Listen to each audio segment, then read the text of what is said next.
Yeah, hi. Took a break there. Sorry about that. The phone ran out of charge. Okay, so getting on with the story.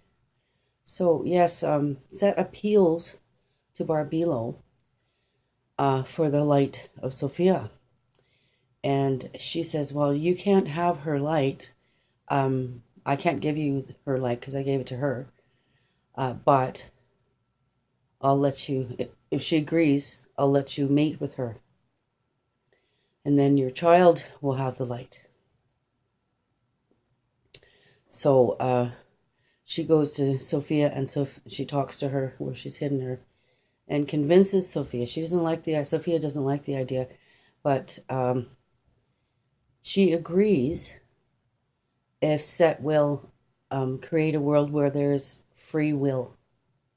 Free will is allowed.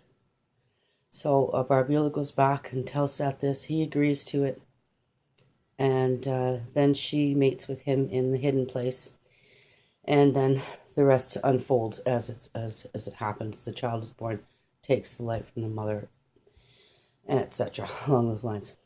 And and just to point out that when I had done the first automatic writing in 2011, I had the only holy book, like Christian holy book I'd ever read was the Bible, and that was when I was 10 years old and 11 years old. And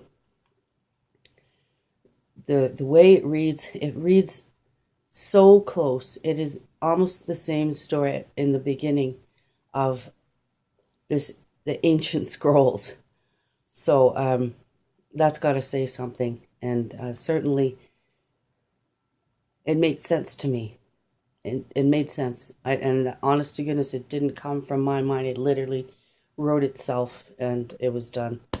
So the whole reason that Set was allowed to mate with her was because she had free will. She insisted that he have free will in the world, and so when the story is that when Eve eats the fruit, the spirit, the light of spirit of Sophia goes into the snake and tells her that in order for that to happen, in order for free will to happen, that she'll have to eat this fruit. So, because Yaldabaoth's father promised. Okay, so let's move on. Page 475, the second discourse of Great Seth. Perfect majesty is at rest in ineffable light and truth, the mother of all things. Since I alone am perfect, all of you attain to me on account of the word. For I dwell with all the majesty of the Spirit, who is friendly equally to us and over kin. Those in the world had been prepared by the will of our sister Sophia, whose indiscretion was without guile. She was not sent out, nor did she request anything from the realm of the all, the majesty of the assembly and the fullness when she first came to prepare homes and habitations for the child of light. Some were convinced when they saw the mighty deeds I accomplished. They were of the generations of Adonios,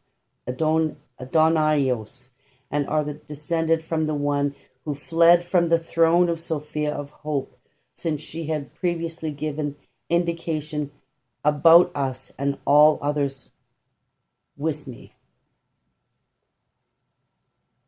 So he is referring to Sophia as his sister there, which in my automatic writing, that's what she was. She was his sister in the other realm of chaos. And he's saying he is the perfect. I am alone. Since I alone am perfect. So he's considered himself the perfect God. Right. I forgot to say when Seth pleaded with Barbilo, he said, I think I can do a better job than God. That's what he said. And she decided to give him a chance to prove it, which of course he hasn't been able to. They, the archons, hatched a plot against me. I did not die in actuality, but only the appearance. Seth is saying he is Christ, but only appearance. Seth is saying he is Christ. The death they think I suffered, they suffered in their own blindness. They nailed their man to their death, but someone else, their father, drank the gall and vinegar, and not I. They were striking me with a scourge. Their thoughts did not perceive me, since they were deaf and blind, but someone else. Simon bore his cross on his shoulders. Someone else bore the crown of thorns, and I was on high, poking fun at all the excesses of the rulers and the fruit of their error and conceit.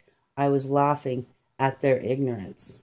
So this is Seth speaking to his disciples, or the people that were listening. Adam, ... Adam was a joke. He was created by the ruler of the seventh realm, but not the Adam of light, I wrote in quotation, in a phony way, in the shape of a human, as though he had become stronger than I and my siblings. We are blameless toward him, and we have not sinned. Abraham was a joke, as was Isaac and Jacob. David was a joke, since his son was named Son of Humanity. Solomon was a joke, since he became arrogant, and the thought he was anointed, as though he had become stronger than I. The 12 prophets were a joke, as imitations of the true prophets. Moses was a joke. He did not know me, and none of these before him, from Adam to Moses and John the Baptizer, knew me or my siblings. They had instruction from angels to observe food laws and submit to better slavery. They never knew the truth, and they never will, because their souls are enslaved, and they can never find a mind with freedom to know until they came to know him. They came to know the Son of Humanity. On account of my Father, I was the one who the world did not know, and for this reason it rose up against me and my siblings.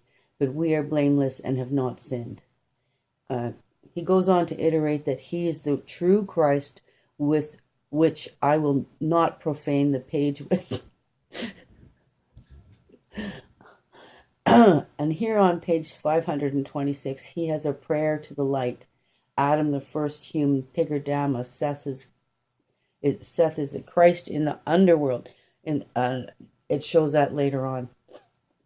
The 3 steles of Seth. I praise you, Father Pigurdamas, I, your son, Emacha Seth, whom you have engendered without procreation. For the praise of your God, I